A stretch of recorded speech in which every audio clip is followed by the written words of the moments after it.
I welcome you to learn English. நீங்கள் ஒரு வேலையாக வெளியே போகணுன்னு நினைக்கிறீங்க. அதை இங்கிலீஷில் சொல்லணும். அதை எப்படி சொல்லுவீங்க? இந்த வீடியோவில் டைரெக்டாக இங்கிலீஷ் சென்டென்சஸ் பேசுகிறதுக்கு ப்ராக்டிஸ் பண்ண போகிறீங்க. ஒரு சுச்சுவேஷன் கொடுத்துருவேன். அந்த சுச்சுவேஷனில் எப்படி நீங்கள் பேசுவீங்க அப்படின்னு ப்ராக்டிஸ் பண்ண போகிறீங்க. இப்போ நீங்கள் ஒரு காலேஜுக்கு போகணும். அங்கே கோர்ஸ் டீட்டெயில்ஸ் பற்றி கேட்கணும். என்னென்ன கோர்ஸ் இருக்குது, அதனோட ஃபீஸ் என்ன அப்படிங்கிறத தெரிஞ்சுக்கணும். ஸோ இங்கிலீஷில் நீங்கள் கேட்க போகிறீங்க. இதை எப்படி கேட்குறது அப்படின்னா, ஐ வாண்ட் டு நோ, இல்லைனா I would like to no. I want to no, I would like to no. எனக்கு தெரிய வேண்டும், எனக்கு தெரிய விரும்புகிறேன். ஐ want to no, I would like to know. இந்த ரெண்டு சென்டென்சஸ் மாதிரி நீங்கள் சென்டென்சஸ் உருவாக்கணும்.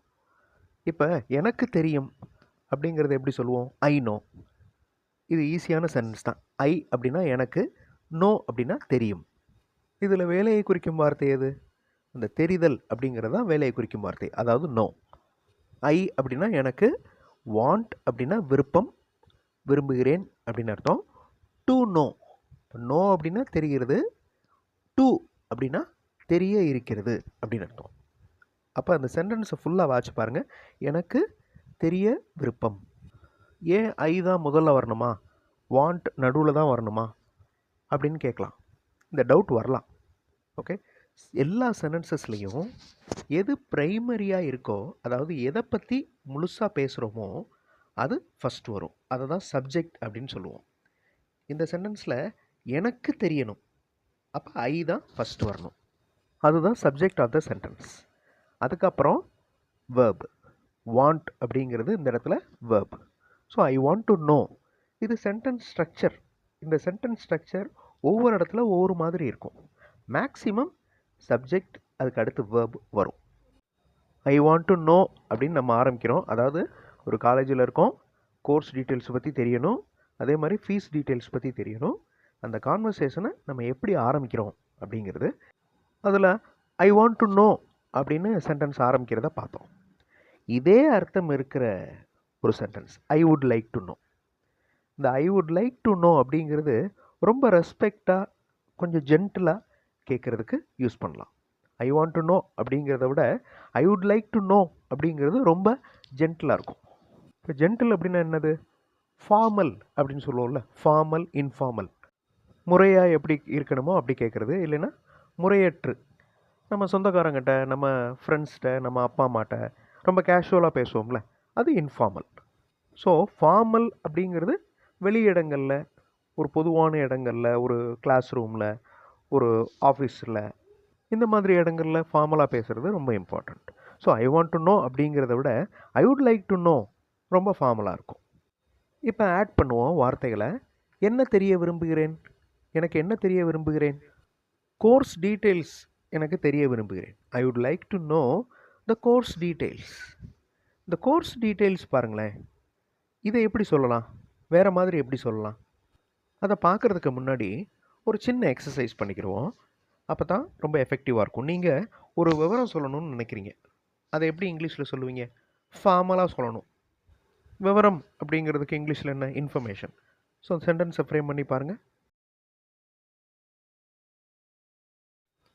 ஐ would like to tell one information. நம்ம நோ அப்படின்னு பார்த்தோம்ல இதுக்கு முன்னாடி, இந்த இடத்துல டெல் அப்படிங்கிற வேர்ப் யூஸ் பண்ணியிருக்கோம். I would like to tell one information, இல்லைனா I would like to tell something. சிலதை நான் சொல்லணும்னு நினைக்கிறேன். இந்த ஒன் அப்படிங்கிறத ஆன் அப்படின்னு சொல்லலாம். ஏன் ஆன் யூஸ் பண்ணுறோம்?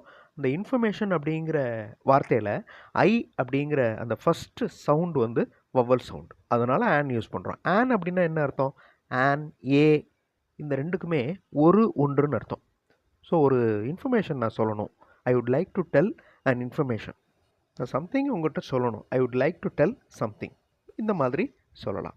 இப்போ நீங்கள் ஒரு பெட்டியை, ஒரு பாக்ஸை திறக்கணும்னு விரும்புகிறீங்க, அதை நீங்கள் எப்படி இங்கிலீஷில் சொல்லுவீங்க? வேர்ப் மாற்றணும், அவ்வளோதான். I would like to open a box. திறக்கிறதுக்கு open. I would like to open a box. அதே மாதிரி நீங்கள் வெளியே போகணுன்னு விரும்புகிறீங்க, அதை எப்படி சொல்கிறது? I would like to go out. அவ்வளோதான். I would like to go out.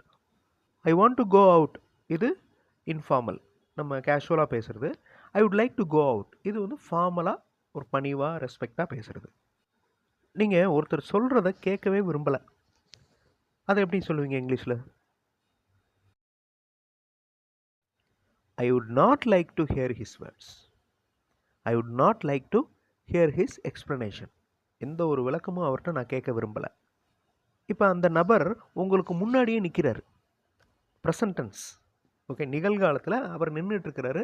அவர்கிட்ட நீங்கள் சொல்லணும், நான் நீங்கள் பேசுகிறத எதுவும் கேட்க விரும்பலை, நீங்கள் சொல்கிற விளக்கத்தை நான் கேட்க விரும்பலை அப்படின்னு சொல்லணும்.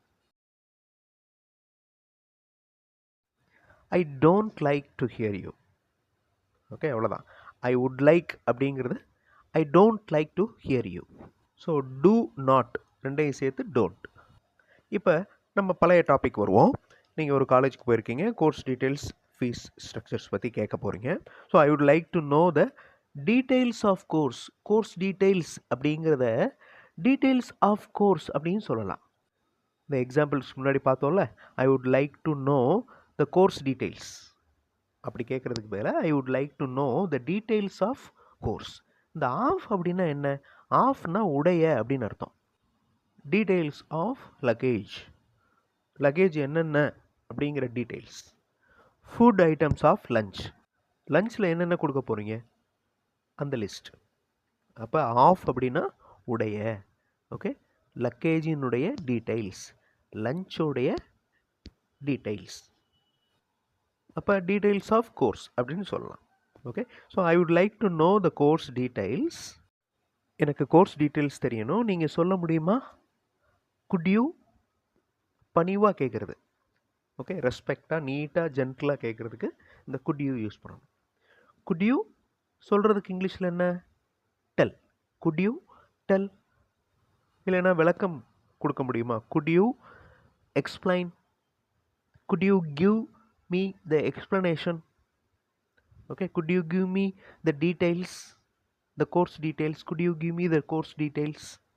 So I would like to know the course details. Could you tell me? எனக்கு சொல்ல முடியுமா? Could you tell me the details? எனக்கு விவரங்களை சொல்ல முடியுமா? இப்போ நீங்கள் கேட்ட உடனே அவர் சொல்லிட்டாரு, ஏதோ ஒரு டீட்டெயில்ஸ் சொல்கிறாரு, அது உங்களுக்கு சரியாக புரியலை. அப்போ உடனே நீங்கள் ரெஸ்பாண்ட் பண்ணணும், சாரி ஐ டோன்ட் அண்டர்ஸ்டாண்ட். இந்த இடத்துல சாரி அப்படிங்கிறது மன்னிப்பு கேட்குறது கிடையாது. நீங்கள் சொல்கிறது எனக்கு தெரியலை அப்படின்னு பணிவாக சொல்கிறது, சாரி ஐ டோன்ட் அண்டர்ஸ்டாண்ட். இந்த ஃபோனில் பேசுகிறப்ப அவங்க பேசுகிறது நம்மளுக்கு கேட்கல அப்படின்னா சாரி அப்படின்னு சொல்லுவோம்.